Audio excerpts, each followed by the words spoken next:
Good morning बच्चों, biology.com में आप सबका स्वागत है। मनुष्य या किसी भी जीव में दांत बड़े महत्वपूर्ण हैं। ये भोजन को काटने और चबाने में सहायक होते हैं। साथ ही आपकी मुस्कान में भी दांतों का बहुत बड़ा रोल है। सोचो, बगैर दांतों के आपकी मुस्कान कैसी नज़र आएगी। आइए जानते हैं हम दांतों के पीछे की शारीरिकी एनाटॉमी का अध्ययन करते हैं। आज के इस वीडियो लेक्चर में शुरू करते हैं दांतों की एनाटॉमी। दांतों की उत्पत्ति एक्टोमीजोडर्मल प्रकार की होती है। एक्टोमीजोडर्मल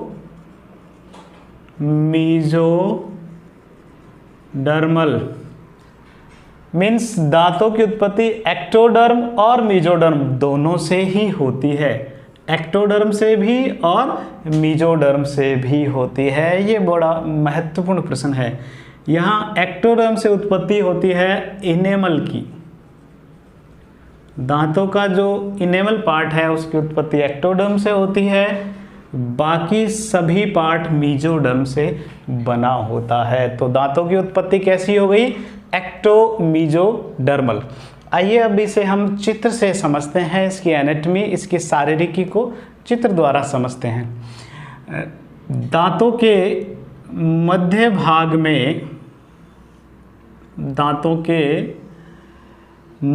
भाग में पल्प कैविटी पाई जाती है।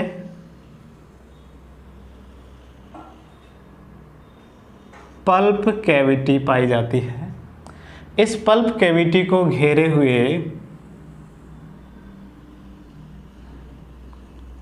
डेंटिन भाग पाया जाता है, जो पल्प कैविटी को चारों ओर से घेरे रहता है। केवल नीचे का एक भाग है जहां एक पोर छिद्र पाया जाता है, वहां ये डेंटिन भाग नहीं होता। बाकी सारे भाग में पल्प कैविटी डेंटिन से कवर रहती है। डेंटिन के बाहर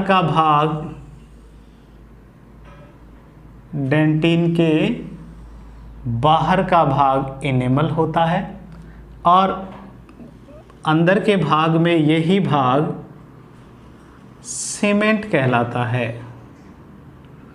सीमेंट कहलाता है, जो दांतों को बोन से अच्छी तरह से अटैच करने में सहायक होता है।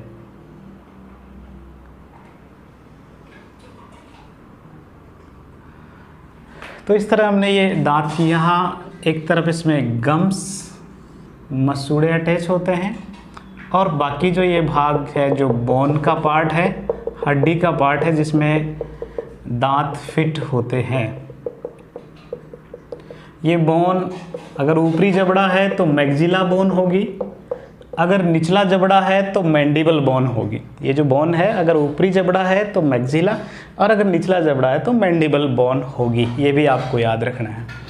अब जब ये अब इसका 3 डायमेंशन पार्ट देखें तो ये कुछ ऐसे बना दो। ये इसका ऊपरी पार्ट हो जाएगा, खुला भाग। हमने इस तरह इसका सेक्शन काट के देखा है। यहाँ इसके जो 3 पार्ट हैं वो है, दांत को 3 भागों में डिवाइड कर रखा है। जो बाहरी जो भाग होता है, सबसे बाहरी भाग जो हमें दिखाई देता है, जो हमें शो होता है, जो हम देख सकते हैं, वो भाग क्राउन कहलाता है। क्या कहलाता है? क्राउन। शिखर भाग कहलाता है, जो हमें बाहर से नज़र आता है।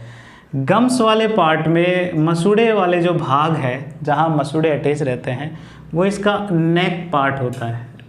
नेक, ग्रीवा, गर्दन कहलाती है। और इसके बाद में बाकी भाग जो बोन में फिट हुआ भाग है दांत का, वो रूट कहलाता है। क्या कहलाता है?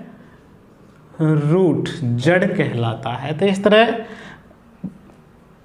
दांत के 3 मुख्य भाग होते हैं। बाहरी भाग जो हमें दिखाई देता है वो क्राउन, जहाँ मसूड़े जुड़े हुए होते हैं वो नेक, और जो भाग बोन में फिट रहता है, सॉकेट में फिट रहता है, उसे रूट कहते हैं। इसके एनाटॉमी में, इसकी शारीरिकी में सबसे जो बाहरी भाग है उसे इनेमल कहते हैं। इनेमल। इनेमल के बाद ये जो भाग है, इसके जस्ट बाद में जो दूसरा भाग होता है इसे डेंटिन कहते हैं, डेंटिन। फिर यहाँ जो बीच में ये जो कैविटी है, इस कैविटी को पल्प कैविटी कहते हैं, पल्प कैविटी, पल्प गुहा, पल्प गुहा कहते हैं। और ये जो दांत के रूट भाग में जो ये भाग पाया जाता है, जो दांत को बोन में जोड़ने का कार्य करता है, इसे सीमेंटम कहते हैं, सीमेंटम कहते हैं। ये सीमेंटम भाग इस तरह है, पूरे रूट पार्ट में पाया जाता है, पूरे रूट पार्ट में ये सीमेंटम पार्ट पाया जाता है और दांत को मजबूती प्रदान करने का कार्य करता है, मजबूती से जोड़े रखने का कार्य सीमेंटम करता है। ठीक है, आइए अब इसके बाद में यहाँ जो एक पोर जो मैंने बताया यहाँ आपको, ये जो यहाँ एक पोर होता है, इस पोर से पल्प कैविटी जो है, इस पल्प कैविटी में ब्लड वेसल्स सप्लाई होती है। ब्लड वेसल्स को मैं यहाँ लाल रंग से बना देता हूँ। यहाँ ब्लड वेसल्स जो सप्लाई हो रही है उसमें ब्रांचेज हो सकती है, कैपिलरीज हो सकती है, इस तरीके से। तो ब्लड वेसल्स सप्लाई हो रही है वो इस पोर से होती है। ये यहाँ एक पोर पाया जाता है, इस पोर को एपिकल पोर कहते हैं, एपिकल पोर कहते हैं। ये जो लाल रंग से बनाई इसमें सप्लाई जो हो रही है उसे क्या कह रहे हैं, ये है ब्लड वेसल्स, रुधिर वाहिनियां हैं जो इस तरह सप्लाई होती है। आप चित्र में इस तरह दोनों तरफ से ये इस तरह आप बना सकते हैं, जो इसमें सप्लाई हो रही है। इसी पार्ट से ये जो एपिकल पोर है, यहीं से नर्व तंत्रिकाएं भी पल्प कैविटी में सप्लाई होती है, तंत्रिकाएं भी पल्प कैविटी में सप्लाई होती है। तो ये जो हरे रंग से जो मैंने लाइन बनाई, ये नर्व्स हैं, तंत्रिकाएं हैं। तो दांतों में कई बार जो झंझनाहट, बहुत ठंडे से या बहुत गर्म पदार्थ से जो झंझनाहट हमें महसूस होती है, वो इस नर्व्स की सहायता से ही वो संवेदनाएं ग्रहण की जाती है। तो इस तरह दांत के जो मुख्य मुख्य भाग हमने देखे, सबसे बाहरी भाग इनेमल, उसके बाद डेंटिन, डेंटिन के बाद में बीच में एक कैविटी होती है जिसे पल्प कैविटी कहते हैं, जिसमें ये ब्लड वेसल्स और नर्व्स सप्लाई होती है। और रूट पार्ट में एक सीमेंटम भाग पाया जाता है जो दांत को हड्डी में मजबूती से जोड़े रखने का कार्य करता है। पल्प कैविटी एक पोर की सहायता से खुली हुई होती है जिसमें ब्लड वेसल्स और नर्व्स सप्लाई होती है। इसके बाद हम एक एक पार्ट को डिटेल से स्टडी करते हैं। सबसे पहले हम बात करते हैं इनेमल की। सबसे पहले हम बात करेंगे यहाँ इनेमल की।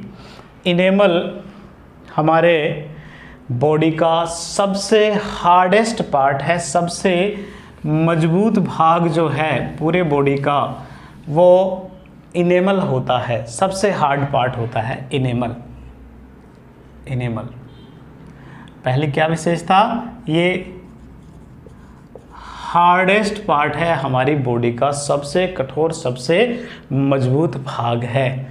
क्यों है, साथ के साथ इसे याद करें क्यों, क्योंकि इसमें 96% इनऑर्गेनिक मटेरियल्स होते हैं, अकार्बनिक लवण पाए जाते हैं। इसमें 96% तो क्या होते हैं, अकार्बनिक लवण ही होते हैं। 3% इसमें वाटर होता है, जल होता है, और 1% इसमें प्रोटीन होती है, प्रोटीन होती है। तो इसमें बहुत ज़्यादा भाग तो केवल और केवल इनऑर्गेनिक मटेरियल्स का है, अकार्बनिक लवणों का है। इसीलिए ये सबसे हार्ड पार्ट है। इसमें दो प्रश्न बनते हैं, सबसे हार्ड पार्ट कौन सा है तो इनेमल, दूसरा हमारे बॉडी का सबसे कम पानी वाला, सबसे कम वाटर कौन से पार्ट में होता है तो वो भी इनेमल होता है। 3 से 5% पानी ही इसमें होता है। इनऑर्गेनिक मटेरियल्स जो है वो कौन कौन से होते हैं, इसमें एक तो होता है कैल्शियम फॉस्फेट, कैल्शियम फॉस्फेट अधिक मात्रा में होता है, और कैल्शियम कार्बोनेट, ये दो महत्वपूर्ण होता है, बहुत कम मात्रा में, लेकिन इसे चमकदार सफ़ेद बनाने में होता है फ्लोरीन। तो सफ़ेद पार्ट हमारे जो दांत का नज़र आता है वो फ्लोरीन की वजह से ही होता है। जहाँ फ्लोरीन युक्त पानी होता है वहाँ दांतों के इनेमल का क्षरण हो जाता है, घटने लगता है, तो ऐसे उनके दांत थोड़े पीले नज़र आने लग जाते हैं। तो हार्डेस्ट पार्ट है हमारे बॉडी का। दूसरी बात, इसकी इनेमल की जो उत्पत्ति है वो एक्टोडर्म से होती है, एक्टोडर्म से इसकी उत्पत्ति होती है, एक्टोडर्म से है।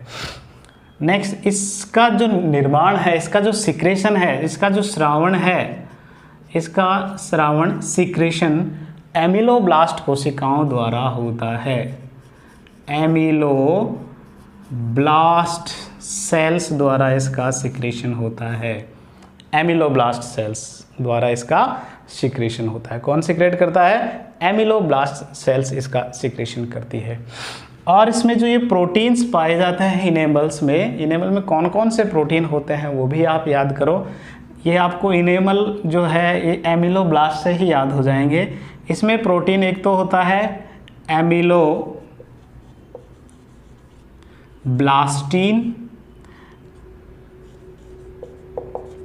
एमिलोब्लास्ट कोशिका से ही बना एमिलोब्लास्टिन प्रोटीन, एमिलोब्लास्टिन। इसी तरह एक इनेमल से बना है इनामेलिन, इनेमल से बना इनामेलिन प्रोटीन। एक ये बहुत हार्ड होता है, टफ होता है, तो एक टफ से बना है टफ्टेलिन, टफ्टेलिन। तो इसमें मुख्य प्रोटीन कौन कौन से हैं? एमिलोब्लास्टिन प्रोटीन, इनेमल से बना इनेमेलिन, और ये टफ होता है, हार्ड होता है, तो टफ्टेलिन प्रोटीन।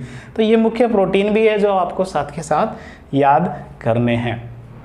तो सबसे बाहरी भाग, सबसे हार्ड पार्ट, जिसमें सबसे ज़्यादा इनऑर्गेनिक मटेरियल, जल बहुत कम, कैल्शियम फास्फेट सबसे ज़्यादा, फ्लोरीन और एक्टोडर्म से निर्मित होता है, एमिलोब्लास्ट से ये सिक्रेट होता है। सबसे बाहर जो नज़र आता है वही है इनेमल। क्या है ये?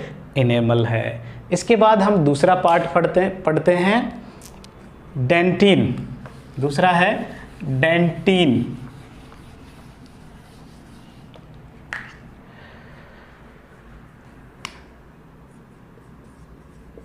डेंटिन, अगर आप यहाँ इसे गौर से देखें तो ये जो डेंटिन है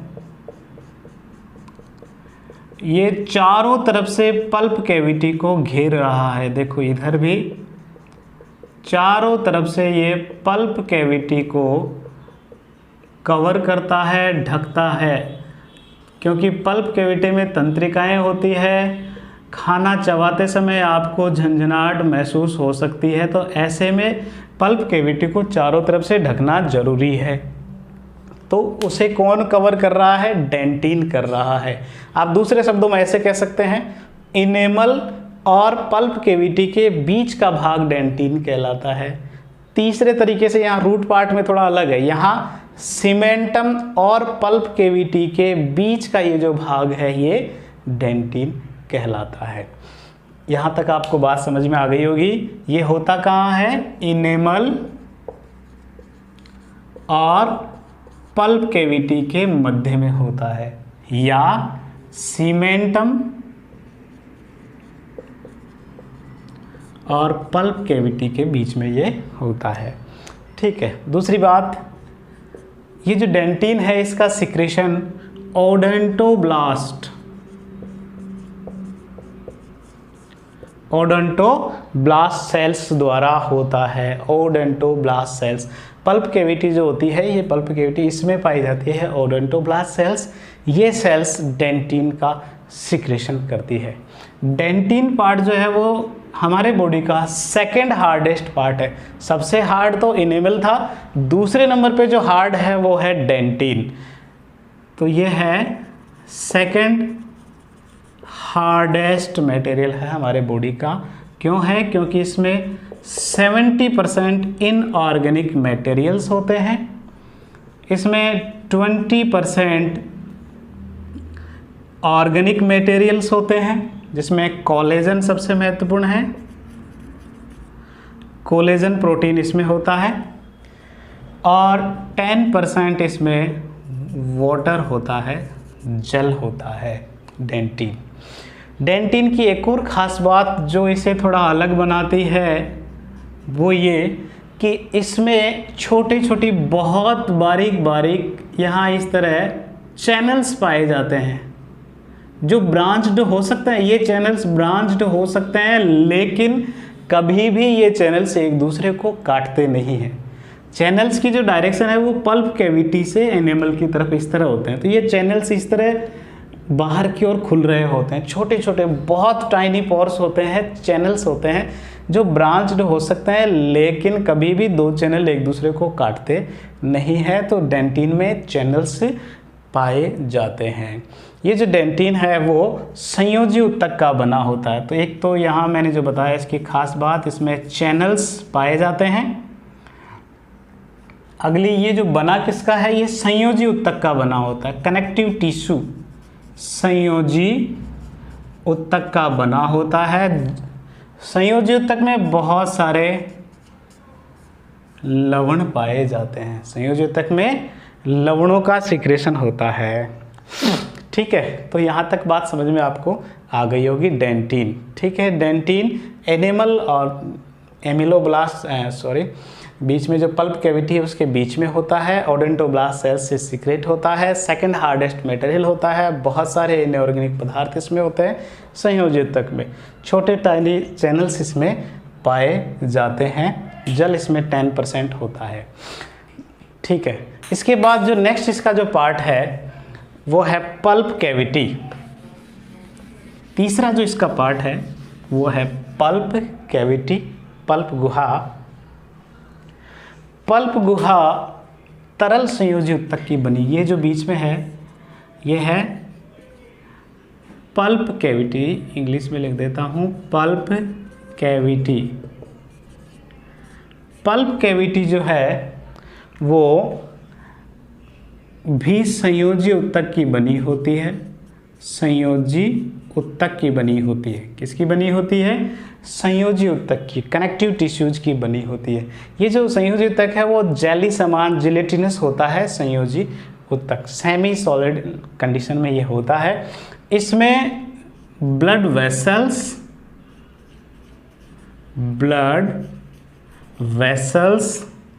इसमें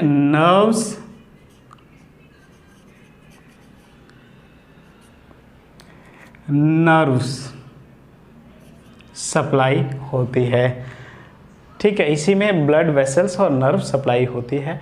इसमें बहुत सारी सेल्स पाई जाती है, पल्प कैविटी में बहुत सारी सेल्स पाई जाती है, जो एक तो अभी मैंने देखा भी डेंटिन का सिक्रेशन करने वाली है, ओडोंटोब्लास्ट सेल। ओडोंटोब्लास्ट सेल्स की एक बड़ी खास बात यह है कि ये इस जंक्शन पर ही पाई जाती है, जहाँ पल्प कैविटी और ये जो डेंटिन पार्ट है, यहाँ इस दोनों का जंक्शन जहाँ होता है वहीं ये पाई जाती है सारी ओडोंटोब्लास्ट सेल्स। ये इसका विशेष कैरेक्टर है। ये जो ओडोंटोब्लास्ट सेल्स है ये पल्प कैविटी और डेंटिन का जो ये जंक्शन है यहीं पर ही पाई जाती है। इसके अलावा पीछे की ओर इसी का जो प्राइमरी रूप है प्री ओडोंटोब्लास्ट सेल। इसके अलावा इसमें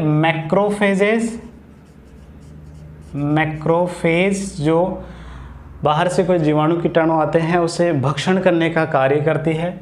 इसके अलावा इसमें टी लिम्फोसाइट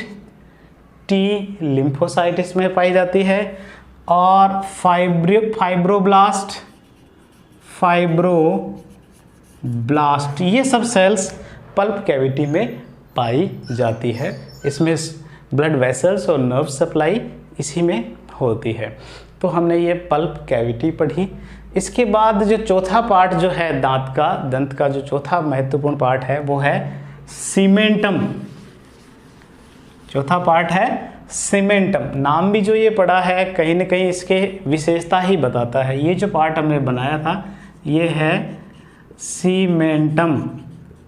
हम घर बनाने में सीमेंट यूज लेते हैं। सीमेंट क्या करती है? दो ईंटों को जोड़ने का कार्य करती है। तो कहीं ना कहीं सीमेंटम नाम इसके जोड़ने के गुण से ही मिला है। ये दांत को हड्डी से अच्छी तरीके से कनेक्ट करने का, जोड़ने का कार्य करता है सीमेंट पार्ट। ये जो ग्रीन कलर से मैंने ये जो पार्ट बनाया है ये सीमेंटम पार्ट है। पूरे रूट पार्ट में होता है, दांत के पूरे रूट पार्ट में ये होता है। इसका सिक्रेशन सीमेंटोब्लास्ट सेल से होता है। सीमेंट से ही बना वर्ड, सीमेंटोब्लास्ट सेल से इसका सिक्रेशन होता है। सीमेंटोब्लास्ट सेल से इसका सिक्रेशन होता है। इसमें 45% तो इनऑर्गेनिक मटेरियल्स होते हैं। इसमें 33% इसमें कोलेजन प्रोटीन होते हैं, कोलेजन प्रोटीन्स होते हैं। इसके अलावा 22% जल, वाटर इसमें होता है। सीमेंटम भाग में जो ये इनऑर्गेनिक मटेरियल जो होता है इसमें बहुत महत्वपूर्ण एक मटेरियल है जो आपको याद रखना है, हाइड्रोक्सी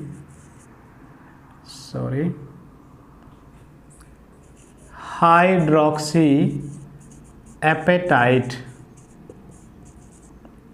हाइड्रोक्सी एपेटाइट नामक कंपाउंड इसमें इनऑर्गेनिक मटेरियल में महत्वपूर्ण पाया जाता है। सबसे ज़्यादा ये पाया जाता है। तो इस तरह ये सीमेंटम भाग यहाँ कंप्लीट होता है। यहाँ आपको एक चीज़ और नोट करनी है कि इनेमल पार्ट जो होता है, ये जो सबसे बाहर का ये जो पार्ट सफ़ेद रंग का जो चमकीला भाग होता है इनेमल, ये इनेमल ए सेलुलर होता है। ए यानी एब्सेंट, सेल कोशिका, अकोशिकीय होता है जिसमें किसी तरह की कोई कोशिका नहीं होती है, केवल पदार्थों का बना होता है। दूसरी इसकी खास बात होती है कि इनेमल ए वैस्कुलर होता है। ए यानी वही एब्सेंट, वैस्कुलर यानी संवहन। तो वैस्कुलर पार्ट संवहनी भाग, तो ए सेलुलर मतलब असंवहनी, यानी कि इसमें किसी तरह की कोई संवहन नहीं होता, यानी इसमें कोई ब्लड वेसल्स, तंत्रिकाएं इसमें नहीं जाती है, इसलिए इसमें कोई ब्लड भी नहीं होता और कोई संवेदी सूचनाओं का कोई नर्व्स भी इसमें नहीं होती है। और एक और इसकी खास बात जो महत्वपूर्ण है, बहुत महत्वपूर्ण है, ये नॉन रीजनरेटिव होता है। नॉन रीजनरेटिव यानी कि जिसका रीजनरेशन, पुनरुद्भवन ना हो, इसमें पुनरुद्भवन की क्षमता नहीं होती। इनेमल नॉन रीजनरेटिव होता है। तो किसी भी घटना द्वारा यदि इनेमल टूट जाता है, हट जाता है, तो वहाँ कैविटी का निर्माण हो जाता है। वहाँ क्या बन जाती है? कैविटी, जो दोबारा भरी नहीं जा सकती है। और इसी वजह से तंत्रिकाएं हैं वो जो डेंटिन में जो कैविटीज होती है, चैनल्स होते हैं, और उनसे झंझनाहट महसूस होती है। वहाँ से, उन चैनल से होता हुआ ठंडा पानी या गर्म पानी तंत्रिकाओं तक पहुँचता है, संवेदनाएं पहुँचती है, जिससे हमें दांत में झंझनाहट या सरसराहट महसूस होती है। तो इस तरह आज का जो अपना टॉपिक है वो यहीं समाप्त होता है। इसके बाद आपसे एक प्रश्न पूछा जाएगा जिसका जवाब आप कमेंट बॉक्स में दे सकते हैं। अगर वीडियो आपको पसंद आता है तो लाइक करें, सब्सक्राइब करें और अपने दोस्तों के साथ शेयर करें। धन्यवाद।